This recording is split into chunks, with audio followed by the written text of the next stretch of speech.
meesha alla maxaa u keentay meesha aad ka soo qaadday maxaad ugu dili weyse dil ayaa roon dil wax ka xun ayaan rabaa inaan ku sameeyo markuu ninkaas waxay duurka waa ugu soo tegi karin laakiin sababta aan halkan u keenay ma garanaysaan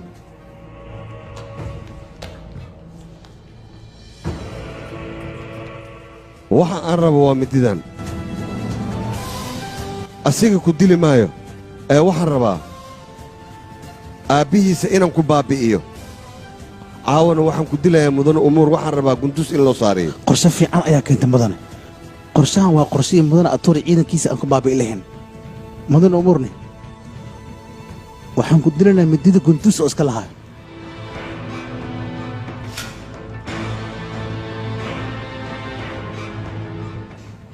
gundus aniga waxaan siiyey daawo yara oo ku sooxo wuu soo naaxayaa markuu soo naaxo kadibna magaalada zaguud ayuu tagayaa asigoo loo haysto dilkii umuur intaasi waa qorshahayga koowaad laakiin waxaan rabaa aniga magaaladaasoo dhan inaan gacanta ku dhigo weliba si tartiib ayaan gacanta uga dhigayaa maamulkao dhan annagaa la wareegayn taaraa iyo karbeella waad baxaysaan makiis ayaad u tagaysaan waad la soo hadlaysaan waxaad leedihiin artuur iyo qabiilkiisa iskaga hara haddii uu diido soo maaha karbeella ayaa u dhammaynaya ninkan markuu soo naaxo nin dabagalo waa inaad u samaysaan markuu tago magaalada zaguud waxaan rabaa dilka umuur iyo tegistiisa inay hal mar ay noqoto nakeena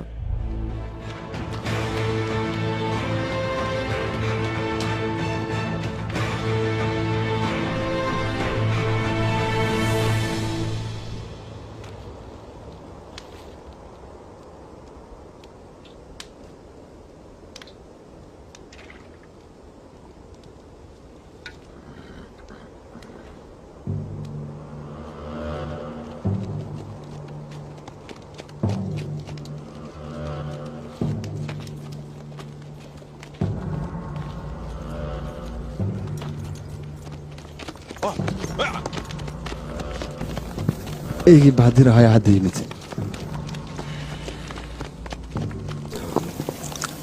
mudane artur hadalkiis sax ayuu ah oo wuxuuna dhahay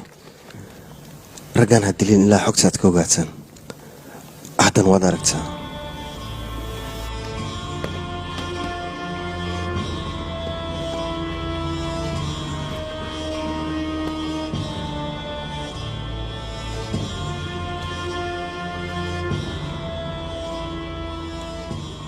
orad u tag haddii kale waana la fahmaya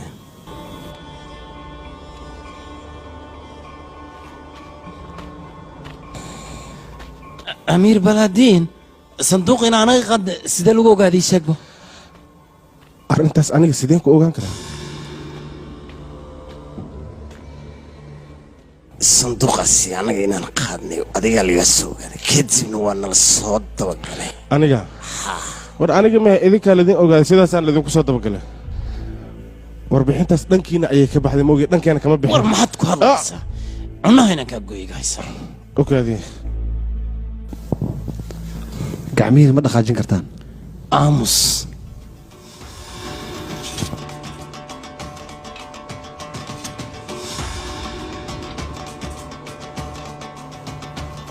hal qof ayaa jiro qofkaas ayaana aniga ka shakisanahay waxay ila tahay qofkaas inuu waxaan ka dambeeyey waa kuma ninkaasi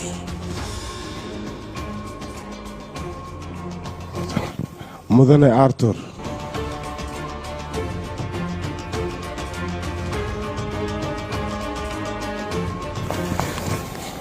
siduu ku ogaa karaa artur bay arrinkan abaanduule karabru markuu sanduuqa soo qaaday ninkaas guriga ayuu joogay aniga ayuuna ila joogay isabaab markuu naga soo tegay ayaa waxaa lee sheegay asiga ciidankiisa qolka sirta inay galeen dadna ay ku laayeen sanduuqana ay u baahnaayeen marka sidaas ayuu idinku soo dabagaleen waxaanoo dhanna qofka ka dambeeyey waa isaga sidee kula tahay adiga holakohan hadduuna ogaado mid nagama reebayo uuna baabi'inaya maxaad ku hadlaysaa adiga aniga howsheeda waa qabsaday mudane holaakoo qaan sanduuqiisa kaarabuuro ayaan ugu soo dhiibay aniga wax kaluu iiga baahan yahay ma jirto adiga mid ayaa dilowday kaarabuuru waa la dilay sanduuqana waa laga qaatay middaas ogsoonow hal mar aniga i dhegaysa suguud ayuu ku sugan yahay mudane artur anigana warqad ayaan u diray waxaana dhahay sanduuqaas iyo afaarihiisa ka bax haddana jawaab ayaan ka sugayaa ilaa ay jawaabta iga imaanaysaan iska suga idinka suldaanka iga sarreeyan aniga fariin ayaan u diray haddii uu warqaddaasi ka soo jawaab waay ciqaabtiisa ayaan marsiinayaa ciidamadeeda waa inaan diyaarsa magaaladaas lagama yaabo madax inuu ka dhaqaaqo war annaga dagaal haddaan qaadna waxaad ogaataa sanduuqaas gacanta kuma dhigin dadba meeshaas ku baabaa midaas maanka ku hay burjiin wuu kaa saxan yahay